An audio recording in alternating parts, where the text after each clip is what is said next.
Presidente de la Fundación Consejo España-India, querido Juan Ignacio Entrecanales, siempre es un honor y un placer contar con tu presencia en la Fundación Ramón Areces. Estimados ponentes, Ana Ballesteros, del Real Instituto Elcano, Emilio Contreras, del Ministerio de Asuntos Exteriores, Unión Europea y Cooperación, Dear Kate Sullivan, from the University of Oxford, and Antonina Lubczykiewicz, sorry so much for my bad pronunciation, from the University of Cracovia. It's a pleasure for us to welcome you today. Queridas amigas y amigos, muy buenos días a todos y bienvenidos a la Fundación Ramón Areces, una fundación de marcada vocación científica que presta una creciente atención a la economía, las humanidades, las relaciones internacionales y la geopolítica. En primer lugar, permítanme que disculpe la asistencia de nuestro director general, Raimundo Pérez Hernández, y les traslade su más sincero y afectuoso saludo. Como no puede ser de otra manera, en un contexto internacional como el actual, seguimos muy de cerca los profundos cambios que se suceden en el mundo para conocer, anticipar y trasladar a la sociedad española las principales ideas y tendencias en el ámbito geopolítico y geoeconómico. India, sin ninguna duda, juega un papel estratégico en el tablero internacional. Un país que atesora una enorme riqueza histórica, cultural y religiosa que ha experimentado un extraordinario progreso económico y tecnológico en los últimos años. Evidentemente, nos interesa conocer profundamente lo que allí ocurre. De ahí que formemos parte, como miembros de la Junta Directiva, de la Fundación Consejo España-India. India está muy presente en la Fundación Ramón Areces. El año pasado tuvimos el honor de recibir en esta casa al ministro de Asuntos Exteriores de la India en un encuentro privado que congregó a representantes de empresas, instituciones y diferentes expertos para dialogar sobre las alianzas estratégicas de España e India en el siglo XXI. La economista Vishurpriya Gupta, hace apenas 6 meses, ofreció aquí una brillante conferencia sobre la historia económica de la India. Y en colaboración con la Embajada de la India en Madrid, hemos organizado también numerosos seminarios y conferencias para presentar la realidad india a la sociedad española. India desempeña un papel fundamental en el desarrollo de la región del Indo-Pacífico, pero la mejora de su posición global y estratégica y por su creciente peso económico y tecnológico está destinada a desempeñar un importante papel en todo el ecosistema internacional. Hoy tenemos la oportunidad de poner de relieve y avanzar en las relaciones entre Europa e India. En este mundo de creciente complejidad, Europa necesita aliados estratégicos como India. El objetivo es buscar puntos de encuentro en una relación estratégica para ambas partes, en áreas críticas como el comercio, la digitalización o la tecnología. Un paso de gigante en esta convergencia de intereses ha sido el acuerdo de libre comercio firmado este año entre Europa e India, la segunda y la cuarta economía más grandes del mundo, creando la mayor área de libre comercio del mundo, pues afecta a 2.000 millones de personas, la cuarta parte de la población mundial, no lo olvidemos. Acuerdos como este refuerzan los lazos comerciales, la inversión y políticos entre dos grandes regiones y permiten reducir la dependencia respecto a otras grandes potencias en un momento, recordemos, de enorme incertidumbre mundial. Estamos convencidos de que este encuentro arrojará nuevas ideas para futuras alianzas que contribuyan a garantizar la seguridad y el crecimiento económico para ambas partes. Y antes de ceder la palabra al presidente del Consejo, permítanme que agradezca a Berta Fuertes y a Vanessa Santos y a sus respectivos equipos de la Fundación Consejo España-India y de la Fundación Ramón Areces la excelente labor realizada en la organización de este evento tan especial. Les deseamos lo mejor y les agradecemos de nuevo su presencia aquí. Muchas gracias.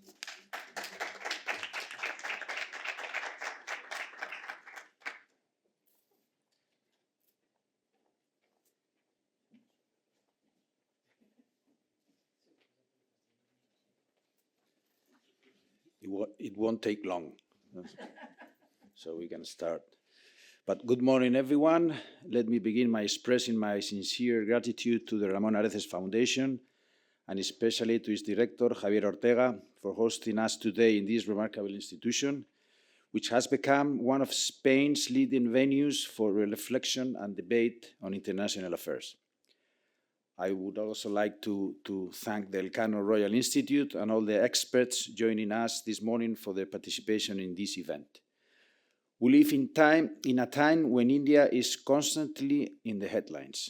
Every new economic forecast, demographic projection, or geopolitical analysis seems to place India among the key actors shaping the future. Yet, the more we talk about India, the more apparent it becomes that we will still now know too little about it.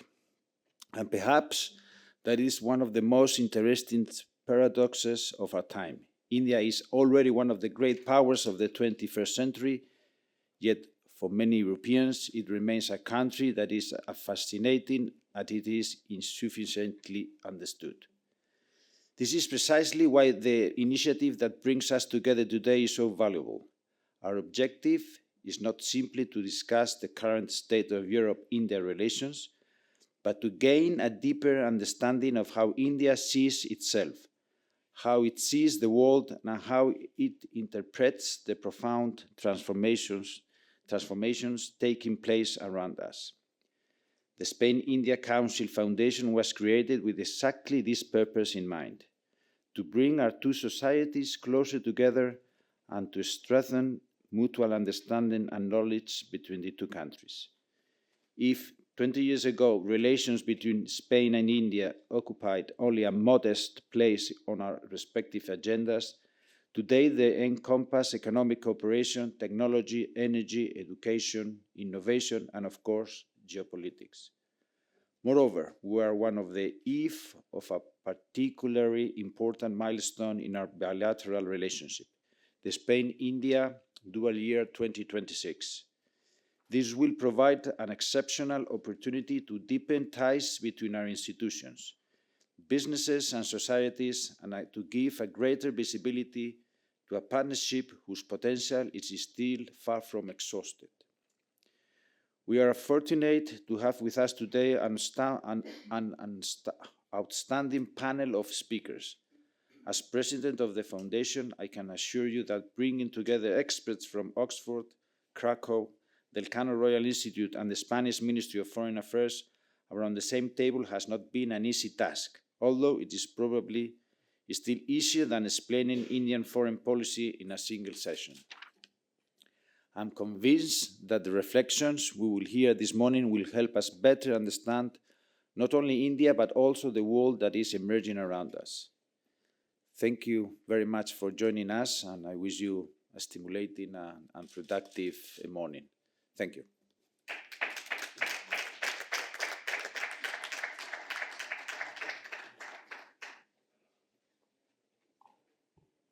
Thank you very much for your warming welcome. Thank you, Spain-India Council Foundation. Thank you, Fundación Ramón Areces. And on behalf of the Elcano Royal Institute, on behalf of Charles Powell and Jose Juan Ruiz, who couldn't be here today, I would like to welcome you all as well. Let's go ahead with the panel. We thought it would be a good idea not to talk about EU-India relations.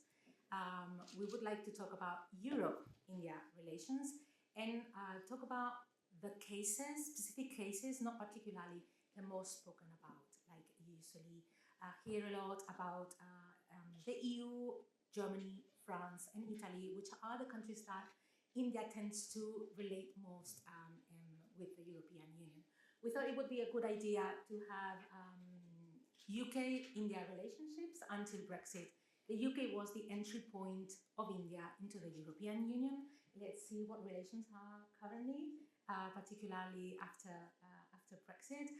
Still, the UK is in Europe, so we wanted to count on a voice about it. And then two countries that are on the periphery of the European Union and sometimes not so well known in India.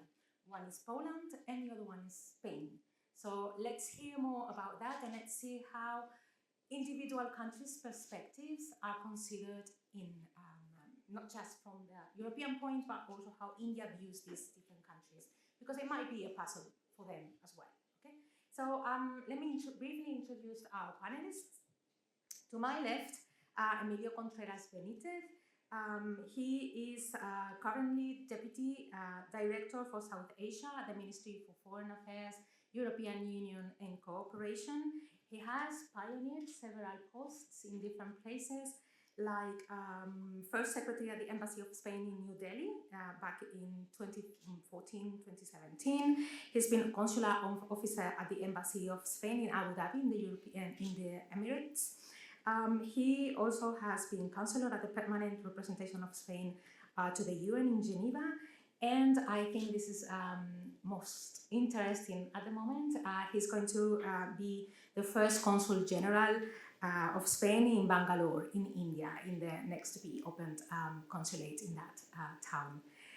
To my extreme left, it's Kate Sullivan de Estrada. Kate is an associate professor at the International Relations of South Asia at the University of Oxford and a fellow of St. Anthony's College. Her research studied India evolving social role and identity as a rising power and India's strategy in the Indian Ocean and Indo-Pacific. In 2021, she served as a principal research analyst for India in UK Foreign, at the UK Foreign, Commonwealth and Development Office, and she has delivered expert testimony on the UK-India relationship to 3 UK parliamentary inquiries, most recent as doctor. And to my right, Antonina Luszkiewicz-Mendis. She's a former Fulbright senior scholar at Indiana University, Bloomington, US, and a visiting fellow at the University of Oxford China Center. Until February 2023, she served as the founding director of Taiwan Lab Research Center at the Jagiellonian University in Krakow, Poland. She has trained as a specialist in the political and cultural history of China, India, and China-India relations, which is really interesting. She has received scholarships and research grants from Fulbright program, the American Police Kosciuszko Foundation, the Ministry of Foreign Affairs of the Republic of China, and the Confucius Institute of the People's Republic of China.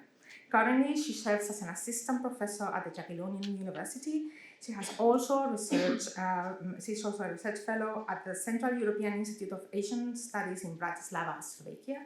And she is a non-resident fellow at the Taiwan Center for Security Studies at National Cheng Kung University in Taiwan. I guess you know me all. I'm Ana Ballesteros, a non-resident senior fellow at Elcano Royal Institute and professor teaching at International Relations at Complutense University of Madrid. So without further ado, I would like to start with Spain first. So please, Emilio, go ahead. You have about between 15 and 20 minutes. Okay. Thank you very much. Thank you for this introduction, and allow me to thank the Fundación Ramón Areces and the Spain-India Council Foundation for this opportunity to be here. So allow me just to do a very brief introduction on what India and Spain relations look like just now. And I always like to start with a personal opinion that I hold to be a very uncomfortable truth, but true nonetheless, which is that Spain has arrived late in India. Late because other countries have been there first, not just other countries because of historical reasons like the UK, former colonial powers with former, albeit limited presence, such as Portugal or France, or the Dutch to some extent, but in the 20th century. As a big country in geographical terms, as an even bigger country in economic terms, India is unmissable, and yet we were missed in India. It is only in the first part of these, in the first decade of the 21st century that we've managed to catch up. So for those of you who know Ambassador Javier Elorza, he's recently published a book about his stint in Delhi as ambassador between 2011-2012, which is recalled to be urgently posted in Rome, so his stint in Delhi was cut short. But he made a very brief account on what the relationships, how they started in the first half of the 20th century, and it was all because of personal relations. How Maharaja in Rajasthan knew Spain, and therefore he was posted ambassador in Madrid, and how the first envoy of Spain was not actually an ambassador in Delhi, but a consul general in Mumbai. It was thus a faltering start. Then, with the full establishment of diplomatic relations, everything was back on the road as it should have been. However, it was a limited presence. It was just an embassy in Delhi, full diplomatic relations, but roughly more than that. Spain took notice of the way India took off in the 1990s. The road to economic liberalization, spearheaded by former Finance Minister Manmohan Singh, and later on as Prime Minister. However, other countries took note even earlier.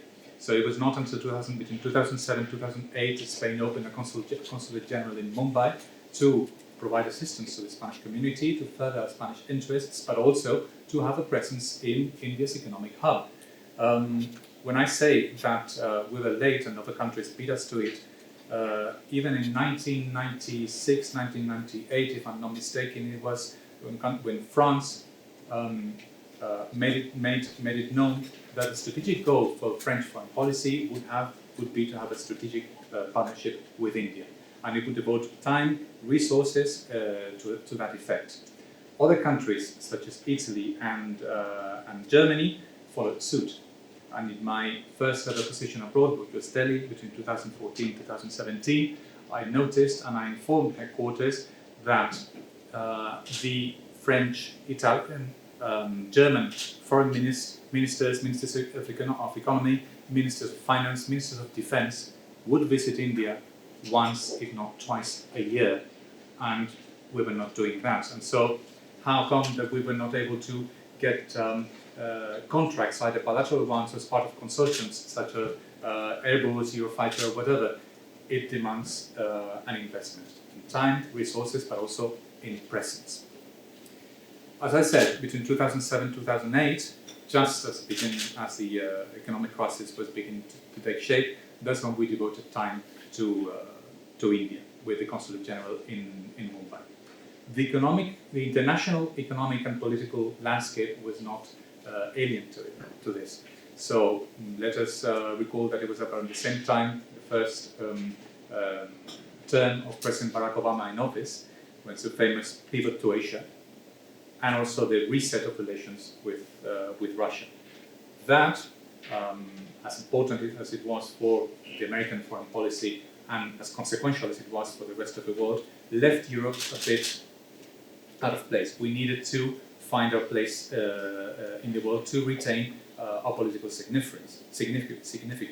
So just as these countries that I've mentioned, France, Italy, Germany, for instance, were making their presence known in India, others started to follow suit. Fast forward to the present day. So how is Spain, so a fully developed member of the European Union and of the international community, how is it faring in India? So right now, the embassy in Delhi is around part of the third largest group of bilateral embassies in the world. There's an ambassador, plus 5 diplomats, plus countless non-diplomatic civil servants, and even more numerous local staff. It's only surpassed by embassies such as London and Washington. Otherwise, it's on par with Paris and Mexico. So that in itself should give you a hint of how much we value our relationship with India. And it is not just an anecdote. And it's not just a list of how many diplomats do we have.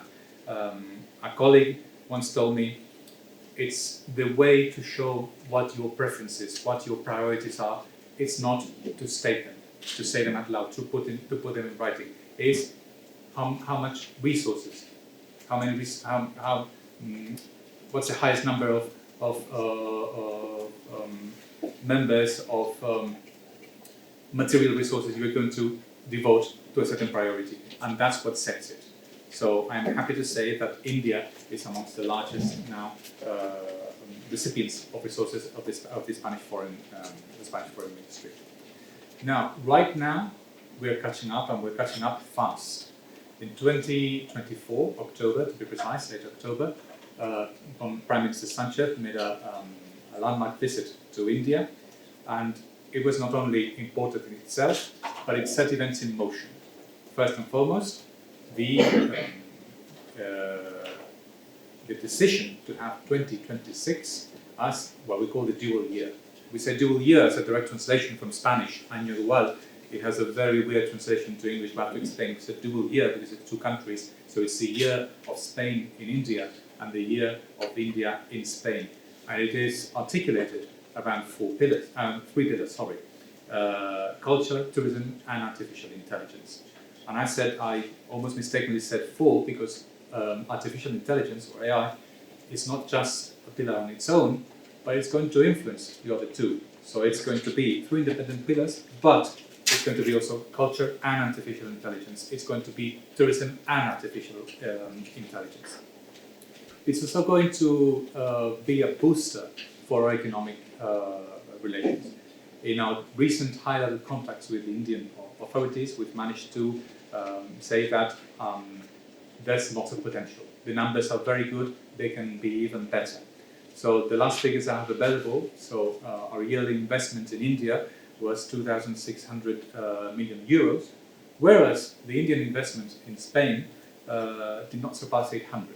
So the Indian investment in Spain does not match its economic weight in the world. And we are now encouraging our Indian partners and friends to redress this situation. Same thing, only around 80 Indian companies have direct presence in Spain. We'd like that number to be much higher. Now, the dual year also serves as a springboard for better political relations, or even better political relations. In January this year, our Foreign Minister, Mr. José Manuel Álvarez, visited Delhi, and less than a month later, Prime Minister Sánchez also went to Delhi. So both in each of their respective visits, they met their counterparts and had fruitful programs. And also, as I've mentioned when we were having coffee, His Majesty the King issued a formal invitation to President Draupadi Murmu to come to Spain on an official visit this year. And just recently, we've received a proposal for dates. That is, the invitation has been accepted, and at least tentatively, the second half of July should see an official visit of President Murmu. And that is, we're still working at the date. It might be, second half of July. It might be some other date. Now, the important thing is, what do we want out of our relationship with India? What do they want out of a relationship with us? And the thing is that our worldviews have historically differed. I've read Raja Mohan's book, and also the former president of the Reserve Bank of India, also he wrote a book on how India sees the world, and that was a question that I asked myself many times. How does India see the world? How do they see the EU? How do they see Spain? And the first conclusion that I reached was that they have huge imperatives. And I use the word imperatives knowingly. It is a commonplace to say that India has challenges, but those challenges determine both the domestic and the foreign policy. Another word to say challenges under a positive light is imperatives.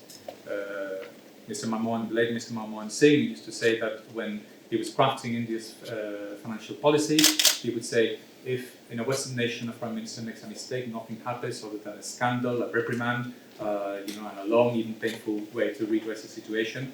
In India, if that happens, it has dire consequences for the population. So they need friends and partners to address those challenges and therefore to tackle those imperatives together. That also affects the way they make decisions. Another interesting and also challenging conversation I used to have with Indian officials was about India's position in the world. How do they choose a side or make a decision that would bind India's foreign policy, for example, in regarding with certain conflicts. For example, there is two sides to a story. Let's say Russia, China, the Middle East. When you have to stick to a position, they would be very non-committal, at least back then. And they would say, because if we make a decision on these matters, it would bind us to it. We would not be able to stray from it, and that would limit our sovereignty in our decision making. So that is a challenge, because the way they conceive foreign policy. So we have to be like faithful partners to them, see that we can bring something positive to the table. Another thing that really struck me was the lively manner in which foreign policy entered everyday conversation in India. I'm not much for someone who spends time on social media. However, when something happens and an Indian official, starting with the Prime Minister himself, says something, you would of course expect thousands of comments, and of course the odd comment that's very critical, the odd comment that's very hagiographic even, but also the percentage of comments that are people who actually care about foreign policy, that they make suggestions, that they value what's being said and done, it's staggeringly high. And that's something that should give us cause for hope. In that sense, when, for instance, when in January, as the Spanish Foreign Minister joined and made it official that Spain would join the Indo-Pacific Oceans Initiative, something that was first mentioned by Prime Minister Modi in 2019, the comments were surprisingly not just huge in quantity, but positive. Positive in a domestic policy point of view. That is, India is finding its place in the world, and many people, many other countries are taking India seriously. So I see a shift. India no longer sees itself as a country of great value, great resources, where people are just coming in to get a short-term benefit, but now they are attracting long-term partners, and that is what we have to strive to be. Finally, let me finish with a reference to soft power. We have a representative of La Liga here, and when they have a long presence there in India. So there are many things for which Spain is known in India. Those of you with memory in 2014, you will remember that extremely successful movies in the Namidegedowara, You Only Live Once, they took place in Spain. That's made the numbers of visa applications to skyrocket. Everyone knew what the Feria de Sevilla was, the bull running in Pamplona, the Tomatina in Buñol, you name it, everyone wanted to be a part of it. So that is, in fact, like a starting point of a love story between Indian society and Spanish society. But we cannot rest on our laurels. There are many obstacles in the way in terms of resources, in terms of misunderstandings, and also in terms of a long-term view of how we want this relationship to move forward, from an institutional point of view, but from a society point of view as well. And finally, I would like to just mention the role of the Instituto Cervantes. The Instituto Cervantes in Delhi is now currently and correctly hailed as the biggest in the world in terms of not just size of the institution, but in terms of the numbers of diplomas and official titles it issues. However, given the size of India and the number of its population, it is but a drop in the middle of the Indian Ocean. It could be much bigger, we could do so much more. I say this in a positive way, not in a critical way. So, and then as Anna has said, I will be taking up a position in Bangalore, so mostly consular duties, but also I'm humbled to be the first Consul General there. It is therefore a decision that was made out of not just from a consular point of view, but also from a political point of view. That is, we want to strengthen our presence in India, so that Spain, and therefore part of a greater European presence in southern India, is made thanks to us. It was a commitment we have with our Indian friends, and also in accordance with our strategy, our Asia-Pacific strategy, which also in line with other instruments such as the European Union, the strategy for Asia-Pacific of the European Union. So everything goes in parallel. We support all these efforts, we support each other in our own capacity. We supported the wording of this strategy, we supported the presence of other European partners in India, now we're doing our part. And I think that would be about it, and I'd be happy to hear my colleagues' words and then answer your questions should you have any. Thank you.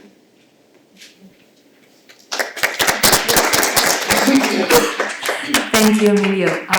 I'm not going to waste more time with my comments. I will leave them for later. So please, Kate, the floor is yours. Thank you very much. I'm close enough to the mic. It's a real pleasure to be here, and it's also been very inspiring on this visit to see how research institutes work together with government, and there's no competition. This is very unusual in the UK context. So it's lovely to be in this space of overlapping institutions and projects and knowledge, and really refreshing to listen to the previous speaker. Of course, the translation of the movie you referenced, which boosted tourism to Spain by 32%, is "You don't live twice." And I think this is very much summing up the approach of many nations towards the relationship with India these days, that we have a narrow window and everybody is jostling for India's attention. This panel for me is in many ways a representation of that. It's also very touching to be invited to speak as part of Europe, because I carry the wound of Brexit with me, but also nice to talk about the UK-India relationship. Interestingly, I have an article on the UK-India relationship about to be published in India Review, co-authored with my colleague Dr. Daniel Haynes from University College London, which is aimed, I suppose, at an Indian audience to explain the drivers on the UK side for the intensification of the bilateral. Although I remain responsible for what I say today. And as Anna mentioned, I have had a stint in the UK Foreign Office, which was very illuminating, but I will be expressing my own views here. I think the headline, for anyone paying attention, is that UK-India relations have really improved over the last decade. And to an extent, Brexit is a driver of that. So I will briefly walk you through the last turbulent decade in the UK's foreign policy, which has been the most dislocating since the end of the Second World War. And I think what's really interesting in this period is that there have been a number of framings of why the UK wants to get closer to India. Global Britain was Boris Johnson's mantra. Then we've had the Indo-Pacific tilt, and also quite a lot of talk about shared values. But these framings have come and gone, as I will explain. However, the intensified imperatives of the economic and the strategic and security cooperation have remained and even intensified. There are some irritants, though, to the bilateral relationship that I will briefly touch on at the end.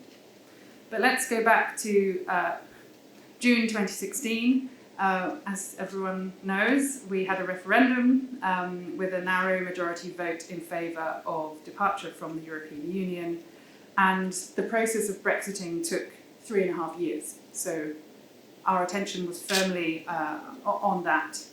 But what's interesting during this period is, of course, one of the sort of positive discourses around the UK's departure from the EU was that UK foreign policy would be unshackled.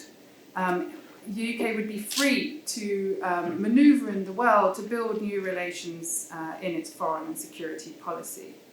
And of course, Johnson's Global Britain was in no small part, I think, tinged with colonial nostalgia. The idea that Britain could once again reconnect with the countries it had previously colonised, whether or not they actually really wanted to connect with Britain. So the first thing that really happened after the work of Brexit was done was a big review of the UK's foreign defence, security and development, with a once-in-a-generation integrated review. So it's referred to in Whitehall as the IR. Everybody still talks about the IR. This was published in March 2021, and it really was a wholesale recalibration of the UK and the world across a number of ministries. And you know, the IR did things we would expect. It talked about the important bilateral relationship with the United States. It talked about the importance of collective security with NATO, but it flagged key areas of change. So certainly an investment in the continued security and prosperity of Europe, but a much more open and flexible vision for the UK's economic politics and foreign policy. China was singled out for the first time as a systemic competitor of the UK. So this is important because that resonated very well in Delhi. And of course, within the IR, there was the announcement of, again, I think a late announcement, speaking of coming late to parties, a tilt to the Indo-Pacific. So this was obviously the UK's acknowledgement that the Indo-Pacific region was very important for the UK's economic opportunities, its security and its values. And we saw FTAs with Australia and New Zealand, various other developments that highlighted the importance of this space, including the launch of AUKUS in September 2021, the trilateral defence and security partnership between Australia, the UK and the USA, which upset France a lot. So this brings me to India. So the important thing about framing the UK as now tilting towards the Indo-Pacific was that the Indo-Pacific idea, of course, elevates India. India becomes then, in a way that the Asia-Pacific framing, or the pivot to Asia perhaps of Obama did not do. India was elevated in this world at that time that was very strongly polarized with competition between China and the United States. And so, as one of our former senior British diplomats, Tim Willesee said, the success of Britain's Indo-Pacific tilt will stand or fall on bilateral relations with India. Now, India really appreciated this clarity in the UK's foreign policy, perhaps especially so because in the lead up to Brexit, sort of in the 6 years before Brexit, David Cameron's prime ministership focused a lot on China. This was the so-called golden era of UK-China ties. So pivoting to frame China as a systemic competitor and arguing that global stability and prosperity rest on the Indo-Pacific rules-based order, and framing India as a supporter of that rules-based order, I think was really the strategic framing that formed the backdrop of an ability of the bilateral relationship to move forward. Both sides sought to bring greater structure to this bilateral relationship. Now, I'm always hesitant to frame the UK as a model for anyone, but it might be worth having a look at the 2030 roadmap for India-UK future relations. This was released on May the 4th, 2021. It comprised more than 1,000 lines of activity across 5 pillars: connectivity, trade, defence, security, climate and health. And the idea is that it would steer cooperation for the next 10 years. It was also quite heavy on values, though. It framed the UK and India as two modern, open and democratic societies with shared history, values and culture. And this was very much part of the then Conservative government's idea of a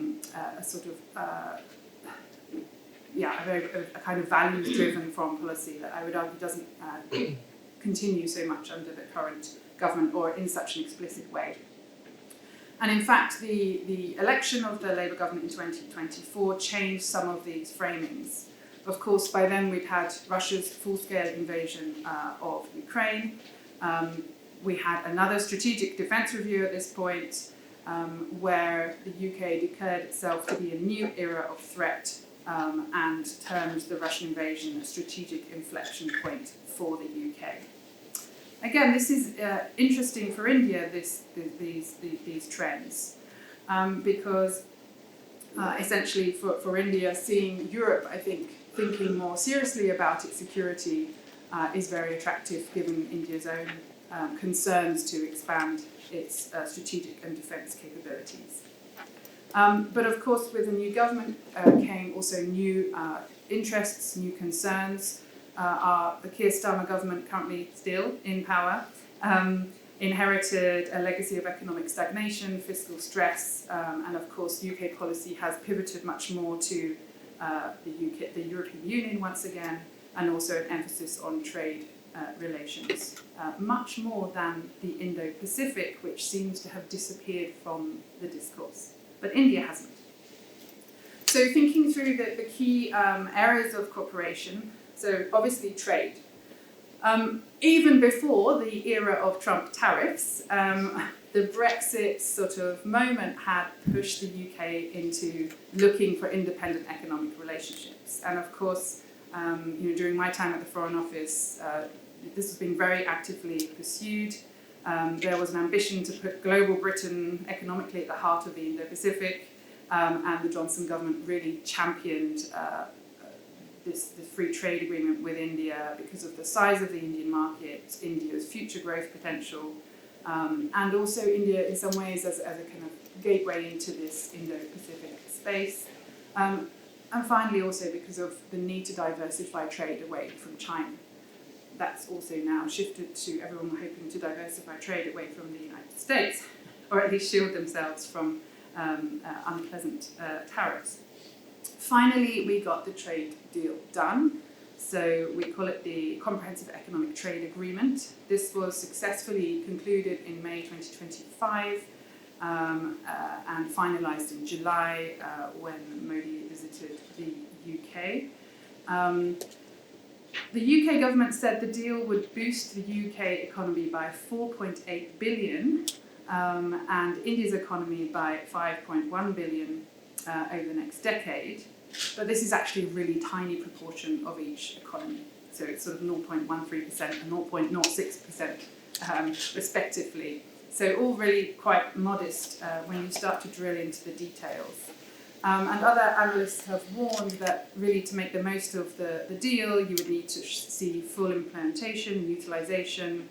The deal's limited liberalisation of services trade constrains the economic benefits that can be derived from it. There was criticism in India because of really a sort of limited potential around the facilitation of mobility of people from India to the UK. And on the UK side, there was some disappointment that the trade deal did not incorporate a bilateral investment treaty. However, the symbolism of the deal has been really, really important. And I think particularly amidst the economic turbulence brought by Trump's tariff policy. And the UK government celebrated this not only as the UK's most economically significant bilateral trade deal since leaving the EU, but also labelled it as India's most comprehensive deal ever. Another domain that's seen development is defence. So here we have India facing the 2020 border clashes in the Galwan Valley. New Delhi has seen, I think, really value in diversifying its defence partnerships beyond what was quite a narrow set of relationships, certainly with Russia, the United States and Israel. And also, as I said earlier, Russia's invasion of Ukraine has really recast, I think, the perception in New Delhi of Europe's strategic readiness, its potential and its geopolitical seriousness. Despite the UK-India roadmap that I mentioned focusing heavily on defence, there have not really been any big-ticket announcements. Defence cooperation is absolutely limited by Russia's full-scale invasion of Ukraine and India's continued strategic partnership with Moscow. I think there are concerns, and this is in the public domain in the UK, about whether India could potentially divert sensitive military technology to Russia. This puts a ceiling on the cooperation between the two sides. And it's quite clear that, for example, the Russia-Belarus Sabhad exercise in September 2025, which India participated in, was a big red flag in Whitehall.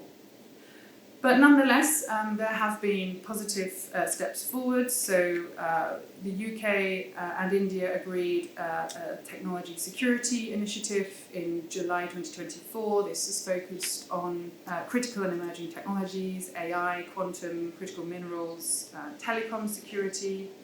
The UK has also launched a defence partnership, India, which is based in the Ministry of Defence. That was launched in February of last year. It had early antecedents in the previous government. The point of that is to boost defence collaboration, which supports India's indigenous defence production ambitions, which is a really a key sort of ambition of India's. There's also been a defence industrial roadmap, which is based on joint design, joint development and joint production of defence products. And various announcements about military exchanges, joint exercises, military training, and other kinds of military capacity building. But again, we hit the structural obstacles to the defence relationship, one being, as I've mentioned, the India-Russia relationship, the other being what really is quite a low presence of the UK in the Indian defence market. So India remains much more comfortable with Russia or France, who they've had longer defence relationships with. And then we have the issue that the UK has a private sector model, India has a public sector model, and those two are not always compatible in the defence domain. And finally, India introduced protectionist defence industrial policies in 2020, which endure and have made the market challenging for UK defence companies. Apart from trade, defence and security, we have cooperation on climate, clean energy, and health. The cooperation on health earned a boost during the COVID pandemic, which saw my university, the biopharmaceutical company AstraZeneca, and the Serum Institute of India really moving mountains, including mountains of vaccines, in working together. It was a really unique and sort of pressure-driven collaboration. And I think this really spurred a kind of new set of cooperative projects on health, and the two countries signed an MOU on health and life sciences partnership in January 2025. To wrap up, I'll talk a little bit about the friction points. Basically, as I said, Brexit came because of the government involved and because of, I think, a lot of anxiety about the UK's identity in the world, with a lot of nostalgia about the past, which of course is not necessarily an advantage in many of the UK's relationships.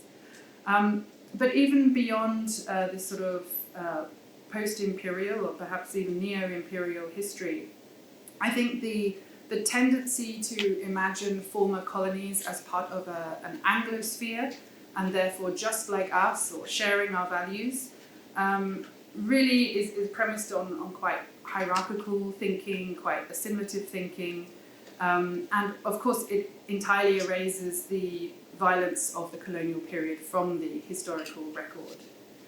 So we have on the one hand public amnesia about empire, but we also have imperial nostalgia. This cuts across pro and anti-Brexit camps, it cuts across parties, and I think will be a continued sort of background impediment to the UK's relationships with most of its colonies, former colonies. Pakistan has been a problem.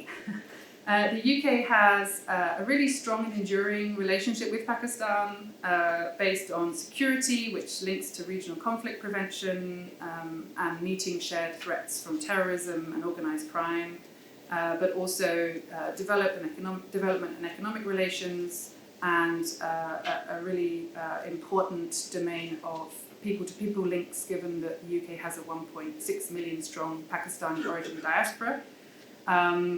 And of course, there are also 100,000 British or dual nationals living in Pakistan. And I think this means that the UK has to be very careful at moments where India would like a clear show of loyalty. For example, after the May conflict last year, the UK called to de-escalate, it condemned terrorism, but it did not condemn Pakistan. And I think India would have liked much, much more.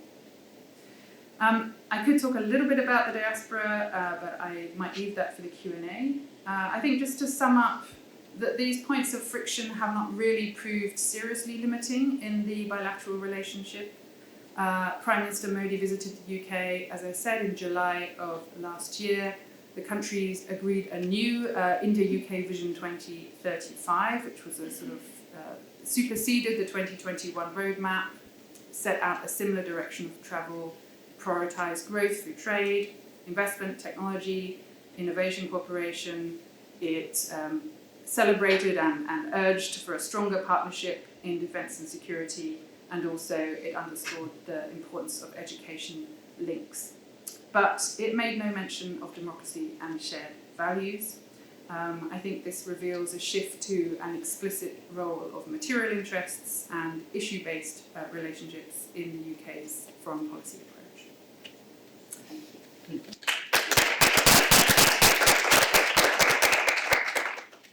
Thank you, Kate. I will give the floor now to Antonina, please. Thank you so much, Anna. Hello, everyone. It's truly a great pleasure and great privilege to be here today in this wonderful place among so many wonderful people. It's also a great pleasure to talk about Poland-India relations, which does not happen so often, not just abroad, but in Poland itself. I'm afraid it's not, on a topic on front pages of the newspapers or something of a priority, but I will get into that step by step. So the most important event recently was in 2024, when the relationship between Poland and India was elevated to strategic partnership. Finally, you might say, because of the decades of official relations and the ambitions of both India and Poland. Modi visited Poland 2 years ago. However, even though it was described by the majority of the media outlets in a positive way, some India experts, there are a few, not so many, but there are a few people in Poland specializing, focusing on India and South Asia in general, noted sarcastically that Modi came to Poland only because he had to transit through Poland on the way to Ukraine, that Ukraine was actually his main destination. So Poland was pretty much, on the way, or by the way, you might say.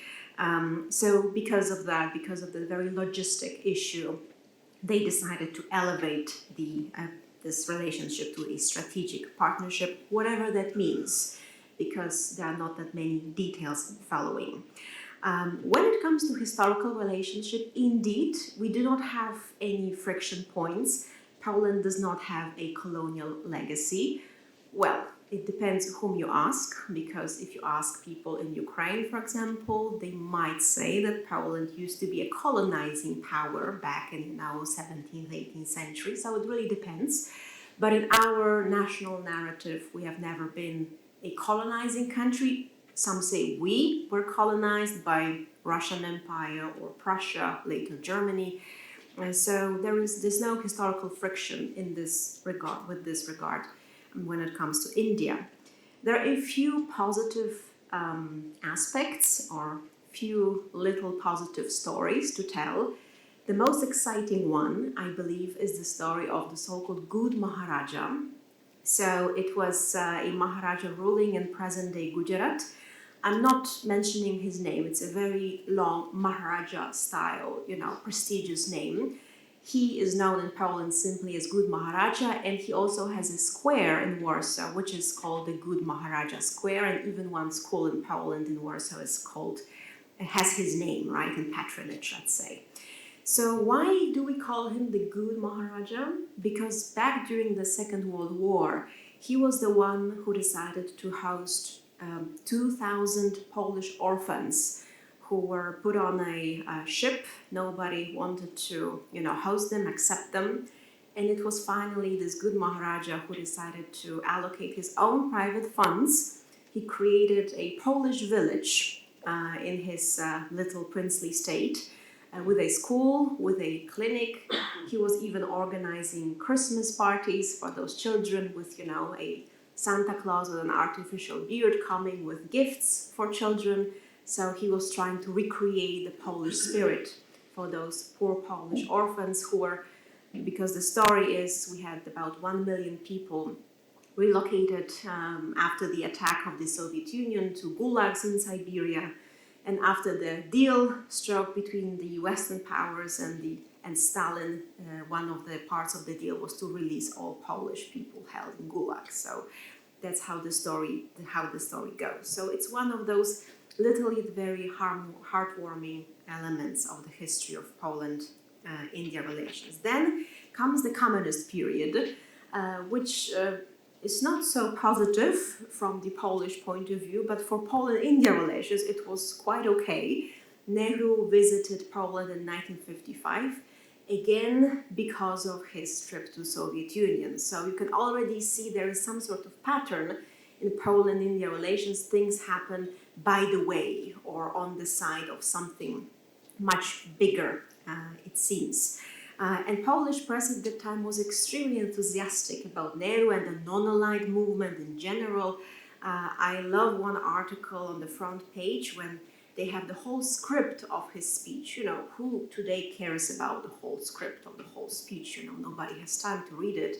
But what I really enjoy are those additions in the brackets, ovation, you know, in between, like telling the readers when people started to clap during Nehru's speech, and there are like 10 points, 10, you know, points in the text where you have this ovation information in the brackets. So, of course, it was all staged by the Polish government, which had to show that, yes, we are together with those so-called third world countries at the time, because that's the policy of Soviet Union, that's what Moscow tells us to do. Nonetheless, objectively, it was something quite positive. The last visit of the Prime Minister of India to Poland before Modi's arrival 2 years ago was in 1979.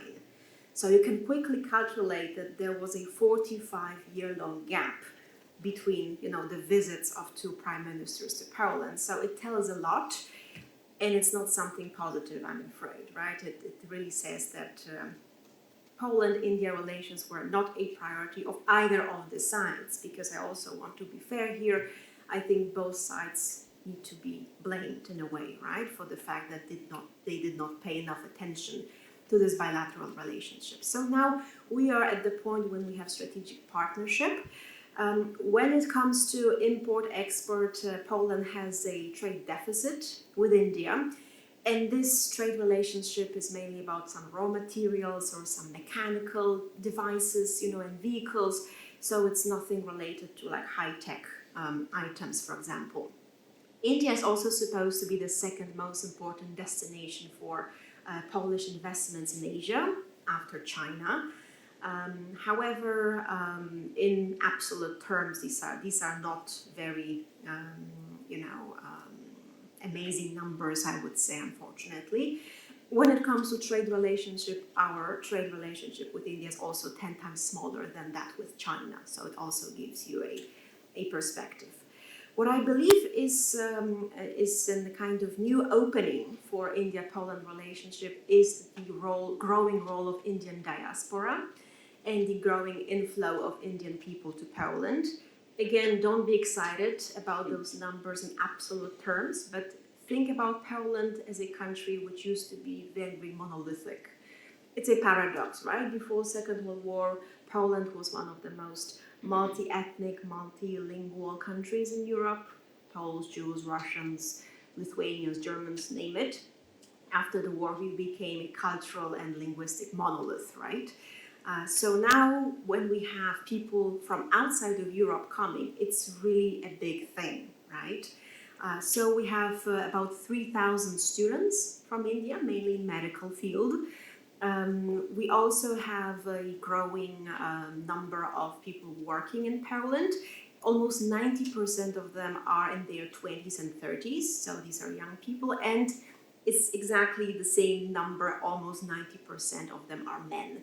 So they come to work in the corporate sector, but also, for example, in restaurants. So Indian restaurants in Poland are really popping up all over. Trust me, like 15 years ago in Krakow, there were maybe like 2-3 Indian restaurants. Now it's like every single corner, almost. I'm exaggerating, but really it's not a big deal to find an Indian restaurant with Indian chefs and Indian waiters in Poland. So from our point of view, it's really, really a big deal.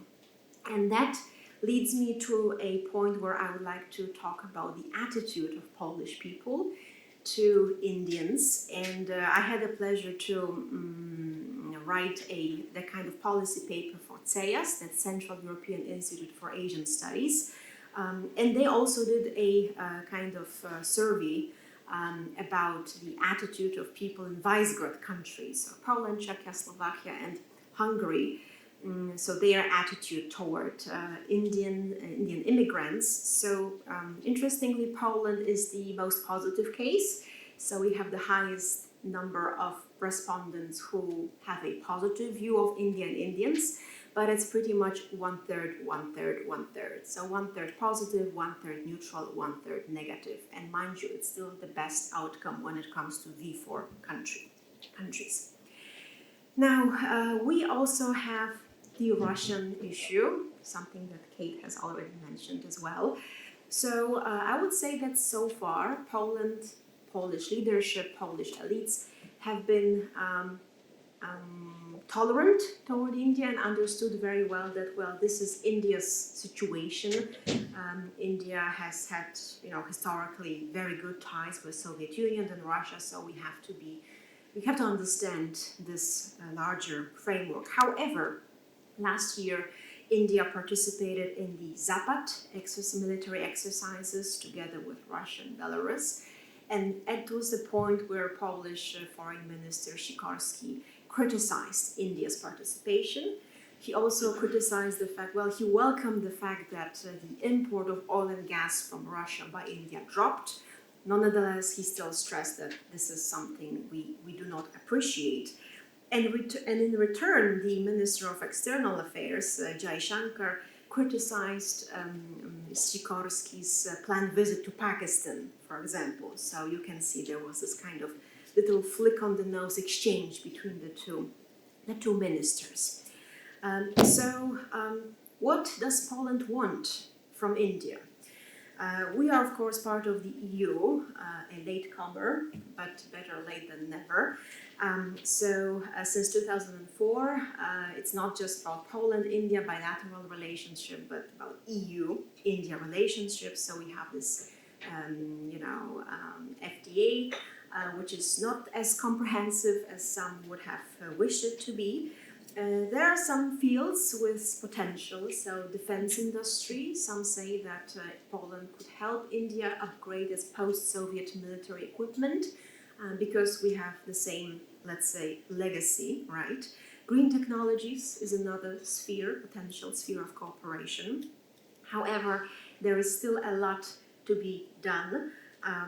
One of my favorite, in the quotation marks, examples is a agreement on cultural cooperations, which was signed in 1957. It's still in power because it was supposed to be like upgraded every 5 years, but since none of the sides decided to cancel it, it's still there, hanging out there as a legal agreement between Poland and India. I'm afraid that a lot of things changed since 1957, so I believe it really deserves to be updated and upgraded. Finally, a little bit another example of self-criticism or criticism toward the Polish government. Poland also, I believe, needs to define its own Asia strategy. I know the word Asia itself, we should all raise our eyebrows when we hear in Asia. What does that mean? Europe is difficult to define, not to mention Asia. But for example, neighboring Lithuania and Czechia do have their own Asia or Indo-Pacific strategies published by their ministries of foreign affairs.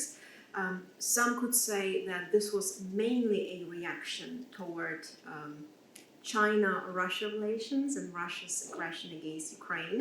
So it's like a veiled way in both Lithuania and Czechia to send a signal to China that, well, we know that you are very close to Russia. Russia is not our friend, so by default, you're not our friend either. We are happy to develop our relationship with Taiwan, for example, and they do. They do. If you look at both Lithuania and Czechia, you do have this pattern that they are much closer to Taiwan right now than to China, even though there is no official relationship, of course. Nonetheless, I believe that parallel with its ambitions, definitely should coin its Indo-Pacífico or Asia strategy, and India should be included, and India should be much better understood, much better analyzed on the parallel side, and vice versa. So I believe it's the high time to turn this strategic partnership into practice. So this all for now, and I'll be happy to try to answer any questions if there are some.